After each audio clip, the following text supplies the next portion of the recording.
সিজান, এই বাবুকে ওই সাপ্রি টিকটকারটা না? হ্যাঁ, এটাই সেই বাবু। ওর আইডিতে নাকি 1 মিলিয়ন লাইক হয়েছে। আর কেমনে কি ওর আইডি না ব্যান্ড ওয়ার্নিং চলতেছে?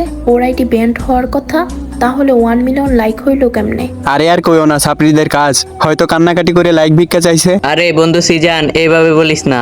ওর আইডি তো 1 বিলিয়ন হয়েছে, এটা তো সবার একটা স্বপ্ন। আরে ওরে এইভাবে বলবো না তো কিভাবে বলবো? হ্যাঁ, ওর মতো সাপ্রি টিকটকারে কয়জনই চিনে? আসলেই তুমি ঠিক বলছো, ওর মতো সাপ্রি টিকটকাররা কি কেউ চিনে? হ্যাঁ, ওরে নিয়ে কি কেউ উইশ ভিডিও বানাইবো? আমার তো মনে হয় না ওরে নিয়ে কেউ উইশ ভিডিও বানাইবো। শোন সাপ্রি, তোর আর আগের মতো ভালোবাসার মানুষ নেই যে তোর আইডিতে 1 মিলিয়ন উপলক্ষে তোরে নিয়ে উইশ ভিডিও করবে। থেকে ভালো তুই ভিডিও বানানো অফ করে দে।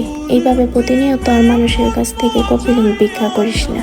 লল ভাই, ওরে তো বলে কেউ চিনেই না, তাহলে ওরে নিয়ে উইশ ভিডিও বানাবে কিভাবে? ওর ভিডিওতে কপি লিঙ্ক তো দূরে থাক, ওর ভিডিওই কেউ দেখবো না।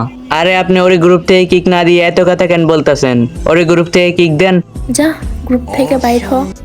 এই টিকটকে আমাকে কেউ চেনে না দেখে বন্ধু তুই তোর গার্লফ্রেন্ডকে নিয়ে এইভাবে বাজেভাবে অপমান করে কিক মেরে বের করে দিলে না?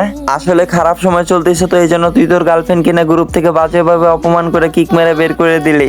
এই টিকটকে আমারও অনেক অনেক ভালোবাসা মানুষ আছে, যদি না থাকতো তাহলে আজ আমার 1 মিলিয়ন লাইক ডান হইতো না। তো আমার ভালোবাসা মানুষগুলো কই? তোমাদের কাছে এমন কোনো জিনিস নাই যে চাই আমি পাই নাই? প্লিজ ভাই, এই ভিডিওতে তোমাদের সামর্থ্য অনুযায়ী যে যতটুকু পারো কপি লিঙ্ক শেয়ার করে দাও। আর আমাকে নিয়ে কেউ যদি উইশ ভিডিও বানাও ভাই আমাকে মেনশন করো, আমি সবার ভিডিওতে রিপোস্ট কপি লিঙ্ক সাথে ফলো ব্যাক দিব।